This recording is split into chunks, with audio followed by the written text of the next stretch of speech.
Hey, what's up, losers? I'm here with the Tercel today. Check it out. Tercel action. Boom. Anyways, we're taking seats out. They're super nasty. Anyways, we're taking these out and we're replacing them with some different seats. All right, for the driver's side, had a buddy of mine, Ash, give me this, I'm pretty sure it's a Corolla GTS seat, just a factory Corolla GTS driver's seat. It's in really good condition, considering it's probably from 1985 or 86 or 87. I think that's when they made the GTS. For the passenger seat, I have this seat. They don't match too great, but they're both kind of old school style. That's an 80s style, and this is a 90s style. But this is out of a Will's ER34 Skyline. This is the right-hand seat, but in the Skyline, of course, it's the driver's seat. So I got two driver's seats, but one's right-hand and one's left-hand. So whatever. They both have a little bit of driver wear. You can see a little bit of crinkling there. But I got them both for really, really, really cheap. So this is what we're throwing in the Tercel until I can figure out what else I want to put in there. All right, so I've already got the bolts out of this. So I'm taking this driver's seat out. It's nasty, of course, because it's old and gross. Set this over here. Nice. Probably gonna set that on fire or something. I mean, actually, it feels like it could probably be recovered. Take some of this old, nasty foam out, and it could probably be recovered. It's a pretty, cool shaped seat. It's not big, it's not bulky, it's not too terribly heavy.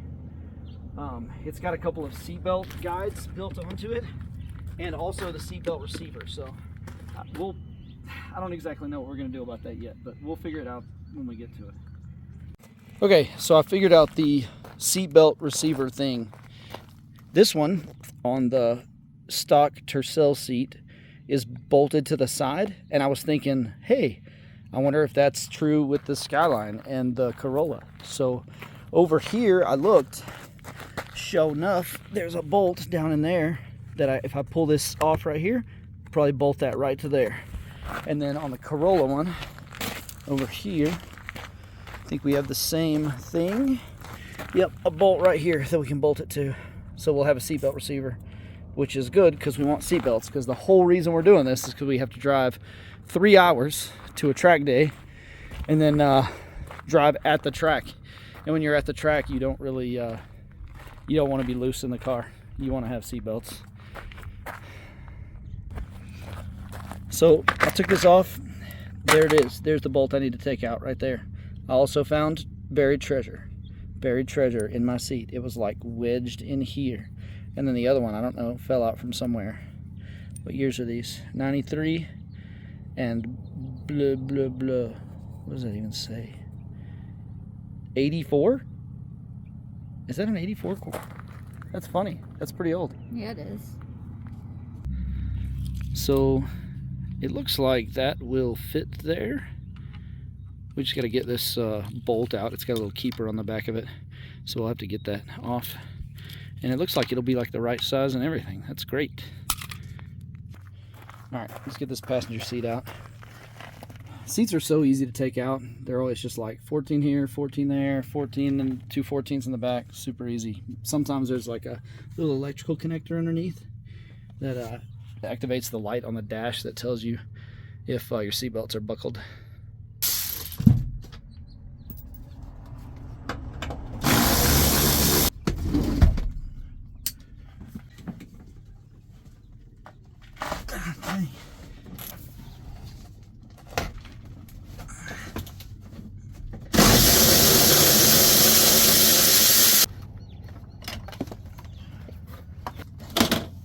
Some sort of guide rail. It's kind of weird. I don't know what that... I think it's time to get the shop back in here. It's pretty gross.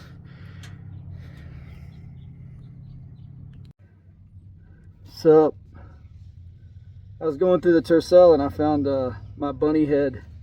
I have a whole bloody bunny costume.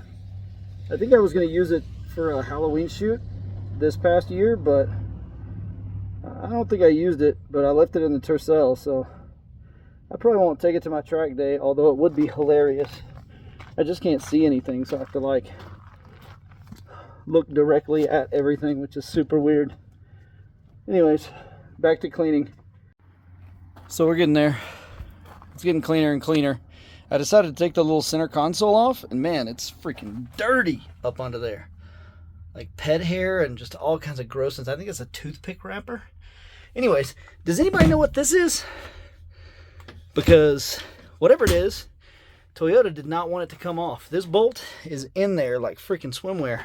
So I might have to use my breaker bar to get it off. But yeah, it just, the seat slid over it.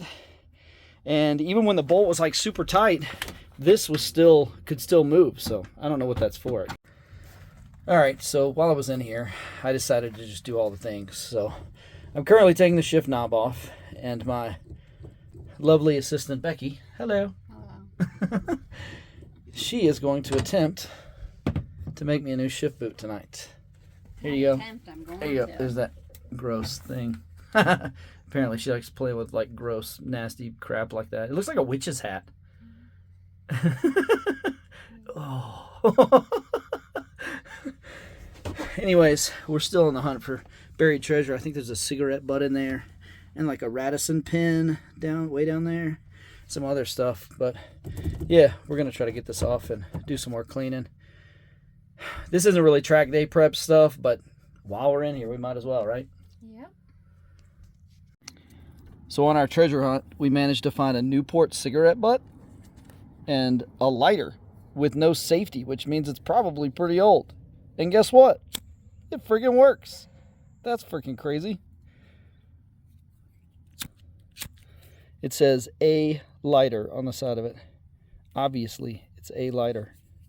It says A lighter. It's green. Got a little bit of juice left. That's hilarious. So, fast forward a day, and we're back here with the Tercel. I had to go over to the shop.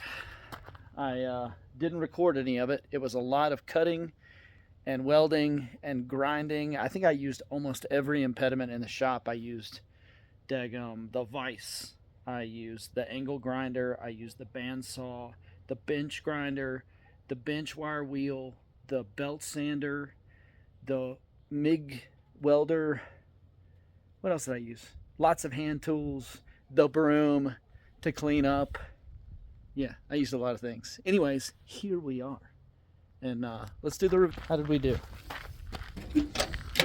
Bam! Check that out. Corolla GTS seat. Looks pretty good. I didn't have to do any modifications to this side. But the other side, don't laugh. This is my welding. Boop. I'm going to give you a look at that booger, dude. Look at that big old booger up there. But you know what? It's strong. I wrenched on it. I beat on it with a hammer. It works. So get off me. Put this forward. I also welded on a plate over there. Just to like extend them to the side a couple inches. It actually wasn't too difficult. It took longer than I expected because I had to reload the MIG machine. Like halfway through, we ran out of wire. So I had to reload that, and that took me like 15 minutes, which was dumb. I just haven't done it forever. All right, so this is the Skyline seat. ER34 driver's seat. 98 or 99 or 2000, something like that. I don't know. It's pretty comfy. It's in straight. I think, man, it feels like it's kind of aimed like 2 millimeters to the left. I don't know. No, it's not enough to adjust, but it's comfy. I like it. The headrest is in a good spot. And I don't think with a helmet on, my passenger's head will be hitting the ceiling. Check this out. This is super neat. Becky made me a shift boot. Pink with green stars. Kind of goes with my shift knob here. I love it. It's dope. She did that in like, I don't know, 20 minutes or something while I was out here cleaning and working on the Tercel. But everything worked out really good. What did I do to the back here? I don't remember. Let me look here. Move my jacket. What did I do in the back? Welded, oh, I had to reverse the rear mounts. The fronts, I don't think I did anything to, but the rears, I had to flip them around and weld them up under there just weld them back on. And then I had to add a foot to this one because it normally mounts to the side. Like normally it would mount to there, but it was like super short. So I flipped it around and mounted it to the hole in the bottom. On the here, I did kind of the same thing, maybe? Yeah, flipped it around backwards, but the way it ended up, it just the hole fell right in line with the other hole. So I kind of got lucky with that one.